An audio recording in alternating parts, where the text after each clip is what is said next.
How was your weekend, Devin? Oh, it's good. I just spent off my kids. Yeah, And, soccer games and football games. So it's a little crazy, yeah, usual busyness. Yeah, Yeah, definitely. yeah. So Good. how are your kids doing? They're fine. Doing good? Yeah, great. Um, just busy. Yeah, I know. I understand. So as you know, I'm going to be observing you, Yeah. and don't want you to feel uncomfortable about that observation. I'm just Okay. in there to give you some feedback, and I want to just talk to you briefly about what I'm going to be looking for, what you want me to look for, Okay. what you already know about your teaching experience and your classroom, and then I'm going to tell you a little bit about how I'm going to write about the observations. Okay. So what we have is, we call this a KWO chart, and it's basically a chart that you fill out. We'll fill it out together, where you tell me a little bit about your instructional practice. So the first part is what you know. So what do you already know about your classroom teaching? So do you know that you've already created an environment of respect, that students understand your routines? What do you feel comfortable with that you have a solid grasp on? I think I get my class started fast. In the beginning, I was just losing time, getting them organized, getting them to place. They were talking. And so I kind of set a procedure for them, and they need to follow that. And there's expectations and consequences if they don't, because I need that time. And so I really tried to, have a specific stretch for them to do when they come in, a specific place to sit. And they also know exactly what's going to happen if they don't follow that. Because Okay. with 37 kids, trying to get them organized and going, you could lose 25% of your class time. And so that has really been just setting procedures and routines for them. And even still, sometimes, they just have their off days where I'm like, what's going on? And so just trying to kind of pull them back in Yeah. and get them to follow that procedure. And if not, then they do feel the consequence, whether it be a demerit or their grade. So. So you feel really confident with setting the procedure. Students know what to expect when they walk in the classroom, which is probably a huge time saver. That's what's going really well for me. I feel like I've been able to take in more time for class and lessons. Really, where I'm struggling is just trying to make sure all my students are engaged. Okay. I'm kind of, overwhelmed by the number of students. So is that something that you would like me to focus on when I'm observing you? Yeah, definitely.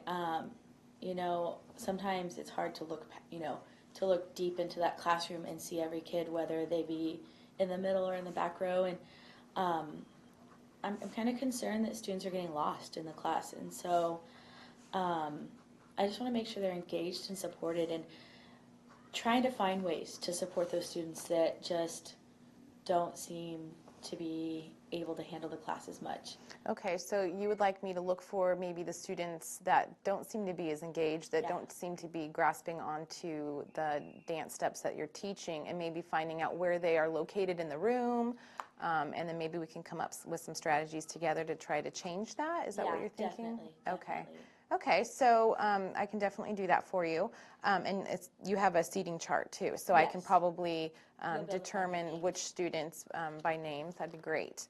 And so just to let you know how I will be observing you, what I usually do is on a piece of paper, I will write S for student and T Okay. for teacher, and I just draw a line down the middle, and I just write down what I'm observing. Okay.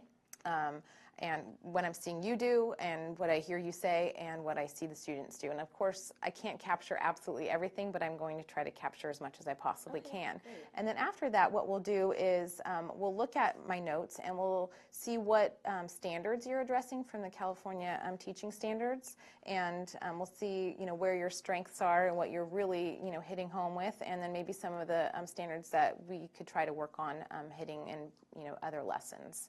Okay. So does that sound okay to you? That sounds good. Okay, so I really look forward to seeing your lesson. Tell me a little bit about your lesson. What are you going to be doing today? Okay, so the main core of my lesson is preparation for Fouette Rondegem Entraînant, which, that's in French, it's just a whipped to turn.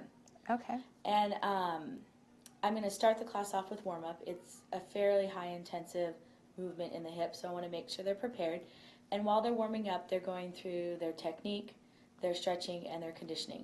And I like to just move around the room. I'll either give general feedback to the class as we're moving around the room. If I see them, they need to pull up as a class, or I'll walk to individual students and adjust them or give them a correction. And so a lot of the beginning of class is preparing them and also refinement of, appropriate execution of the stretches and the conditioning and just their basic technique.